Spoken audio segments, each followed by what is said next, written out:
Labas, aš Darius, iš Myliu save. Trumpai šiandieną papasakosiu, kaip reikia tapus partneriais užpildyti aprašymą, kad atsirastų platformoje.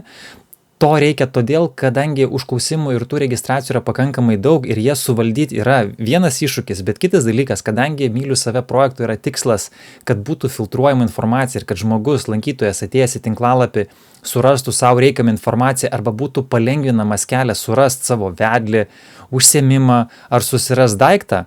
Tad, kad tapt partneriu, tai aš labai nesiplėsiu, galiu trumpai parodyti, kad tai reikia ateiti į Myliu save tinklalapyje, tapt partnerių skilti. Dažnu atveju aš tiesiog reklamuoju šitą nuorodą, kuri yra čia myliusave.lt tapti _ partneriu. Ir šitam puslapyje yra visa informacija apie projektą, taip pat užpildyti tokią pirminę formą. Tikslas šitos formos yra pirmas atrankos etapas, nes jeigu žmogus nesugeba užpildyti formos, tai natūraliai aš jiem negalėsiu padėti, nes su jais tikėtina bus problemų. Tad jeigu esat patikimas žmogus, kuris ne tik tais vedat kitus žmonės, bet ir esat atsakingas, komunikabilus, prašau užsiregistruoti, nes komunikaciją bet kokiu atveju mes turėsim tiesiogiai ir jeigu nesusikalbėsim tiesiog, kad neįkvot vieniem kitų laiko, todėl labai prašau atsakingai registruotis ir tuo pačiu atsakingai užpildyti informaciją, apie ką šitas video ir yra. Tai sekantis žingsnis yra sekantis žingsnis yra, jūs gausite elektroninį laišką tokio pavydalo ir šitame laiške prašymas užpildyti kokybišką informaciją apie save ir apie teikiamą paslaugą arba produktą. Kodėl svarbu išskaidyti tuos dalykus, nes pavyzdžiui, įsivaizduokit, jeigu jūs turėsit 5 gaminius, vien juose susigaudyt bus iššūkis tas, kas talpins informaciją. Didžiąją dalį turinio talpinsiu aš pats asmeniškai, todėl peržiūrėsiu nuodugniai kiekvieną, kas ką įsidėsit, bet iš kitos pusės labai svarbu ir apie save palikti informaciją, nes mano tikslas, kad su kūrėju ir kiekvienu tuo autorium, kad galim būtų padaryti interviu, o kad interviu būtų kuo kokybiškesnis ir kad filmavimo trukmė būtų kuo trumpesnė, kad, sakykime, nereikėtų ten bereikalingų dublių arba labai išsiplėsti tas, kas yra neaktualu tinklalapio lankytojams. Todėl labai kreipsiu dėmesį, kas yra apraše apie tą žmogų, apie kompetenciją, apie patirtį, apie patyrimus. Na, apskritai, kad toks palengvinamas namų darbas man pasiruošti interviu, kad per dieną galima būtų ne vieną ir ne 2 interviu nufilmuoti, nes intensyvas bus pakankamai didelis, nes vien šiai dieną yra virš 60 žmonių užsiregistravę ir kasdieną registracijos plaukia, tad fiziškai patekti į interviu bus su laiku didesnis iššūkis, todėl tas aprašymas yra labai svarbus ir lygiai taip pat produktai ir paslaugos, kurios turi atsirasti tinklalapį ir kad žmogus suprastų, kodėl reikia rinktis. Nes vėlgi, platformos tikslas yra, kad būtų asortimentas. Mano tikslas, kad kiekvienas buvęs platformoje partneris jisai gautų savo naudos.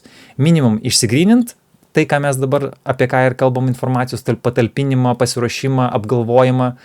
Lygiai taip pat, kad lankytojui nekiltų klausimų, ar įsigijus nereikėtų ten kažkokių tai grąžinimų ar kažkokių tai nesusipratimų arba apskritai apkraut, nes bendravimą su klientais aptarnausim mes patys asmeniškai. Todėl labai prašau į tai atsakingai pažiūrėti. Ir gavus laišką, jūs matot, paryškinta forma yra nuoroda į Google Drive katalogą. Jame yra trumpa instrukcija, kaip reikia, ko prašom iš autoriaus, į ką atkreipdėmės, nes galbūt ne viską numatėt, ne viską įsivertinot pirminę registracijos formai. Kai kurie labai išsamiai prašo registracijos formai, kiti tiesiog parašo, kad aš norėčiau būti ir viskas, tai vien norėti neužtenka, kadangi daug dėmesio reikės iš mūsų pusės, todėl, kaip sakau, 100% įdėjus, mes įdėsim savo 100%, netgi 110%. Su toks planas, koks yra ir tuo keliu, kuriuo einam. Tad ko reikia? Pirmas dalykas, kad galima atsidaryti instrukciją arba tą patį PDF failą, kuriame matosi gairės, į ką atkreipdėmės. Jeigu kažkas nenumatyta, tai žinoma, tuos dalykus aprašykit, o pats failas yra sukurtas lygiai to paties aprašymo PDF, tai yra redaguojamas failas, jums nereikia jokio Wordo, jokios naršyklės, čia yra lygiai tas pats failas ir lygiai taip pat galima, pavyzdžiui, paspaudus, sakykime, Shift ir Enter arba kaip, ir šitoj vietoj įrašyti aprašymą ir paslaugos pavadinimą, pavyzdžiui. Tikslas toks, kad šitas failas yra skirtas tik vienam produktui. Tai jeigu turėsit kelias turit norą, pavyzdžiui, ir kelias knygas, ar kelias veiklas, ar kelis užsiėmimus, arba apskritai užsiėmimų ciklą, renginį pareklamuoti ir kad jis atsirastų platformai, prašau kiekvienam atskirai sukurti šitą failą, tiesiog nukopijuoti jį galima, o tą galima padaryti labai paprastai. To jau parodysiu, kaip tai vyksta. Tai galima padaryti, taip, šiuo atveju esam dalios paskyroje ir, pavyzdžiui, paspaudus dešinį klavišą, pasirinkti make a copy ir tokiu būdu nusikopijuos failas ir tą failą galima lygiai taip pat geriausiai pakeisti pavadinimą, kad būtų apie ką eina kalba, o dar geriau yra apskritai sukurti katalogą, tai pavyzdžiui, file, new folder, pavyzdžiui, knyga, sukuriam žodį knyga, įkeliam į tą katalogą šitą aprašymą failą, paprašys, ar galim perkelt, taip galim perkelt ir įėjus į tą katalogą, čia reikėtų sukelt ir nuotraukas, ir aprašymus, ir viskas, kas susiję su šita konkrečiai knyga, su to produktu, ar tai bus paslauga. Lygiai taip pat galima pakeisti pavadinimą, pavyzdžiui, parašykim aprašymas apie knygą. Įdėsiu kabutėse, kad tai yra knygos pavadinimas, ne šiaip, kad yra knyga. Na vat, ir visas aprašymas tegul vyksta šitoj formai. Kodėl tai svarbu? Nes įsivaizduokit, kai yra kiekvienas savai pateikinės arba apskritai nusiunčia nuorodas į tinklalapius ir reikia išsiaiškinti, iškapstyti ką kaip įsidėt, tai yra tikrai milžiniškas darbas ir, kaip sakau, įdėsit savo 100%, įdėsime 100%. Jeigu atmestinai bus įdėtas aprašymas, negarantuoju, kad jis atsiras tinklalapyje, nes vėlgi tikslas, kad būtų lengvai, sklandžiai ir kad jums būtų naudos ir mums dėl vieno, pavyzdžiui, aprašymo neskirt pusę dienos, nes tai bus didžiulis darbas ir per daug iššvaistom energijos tam, kam nėra būtina. Ir ką? Žinoma, šitam visam aprašymui į kiekvieną eilutę. Jeigu, pavyzdžiui, paspausit Enter, atsiras skaičiukas, galima tiesiog su backspace klavišu jį ištrint. Jeigu bus numeracija sutrikus ar kažkas, čia nieko tokio. Svarbiausia, kad yra tema ir pagal temą yra aprašyta, ten kas yra kainos, kas yra, pavyzdžiui, jeigu tai užsiėmimai, kokios datos, kokios lokacijos, kas yra atsakingi asmenys, nes labai svarbu tą žinot, kad ir lankytojai būtų labai aišku, apie ką eina kalba.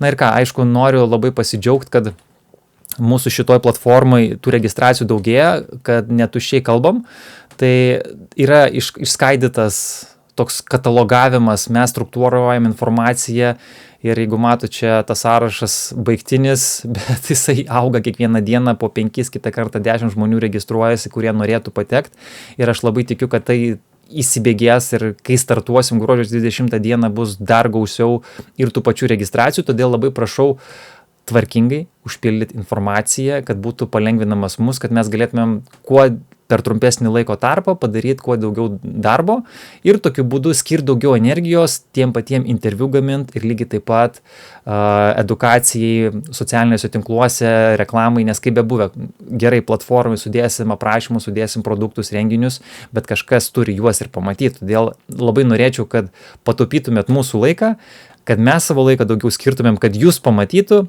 įsigytų ir jūs turėtumėt naudos ir mes turiningai ir tikslingai praleistumėm laiką. Na ką, linkiu užsiregistruoti platformoje, dar sykį pasikartosiu, gavus laišką paspaust ant nuorodos, taip, laiškas yra toks, paspaust ant nuorodos, nuorodai atsidarys katalogas, kuris atrodys šitaip, susikurt atskirą katalogą kiekvienam produktui ir paslaugai ir įkopijuot šitą failą. Šitas ženkliukas mėlynas rodo, kad tai yra ikona, jinai yra redaguojamas failas. Jeigu kažkur kažkas nutiks, nepasiseks, visą laiką yra mano kontaktai, galit susisiekti asmeniškai arba telefonu arba elektroniniu paštu, geriausia yra per Messengerį, aš esu operatyviausias ten, nes mano telefono garsas išjungtas, o elektroninį laišką tikrinu tik tai keletą kartą dienose, kad nesiblaškyti savo dėmesio, nes aš labai stengiuosi skrupulingai valdyti savo laiką ir dėmesį, nes kitu atveju perdegimas yra neišvengiamas tokį projektą darant. Todėl ačiū labai.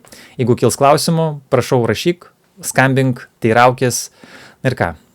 Tiltai sąmoningumo link, myliu save, aš Darius Kiaulakis, sąmoningų verslo ambasadorius, linkiu klestėt. Ate.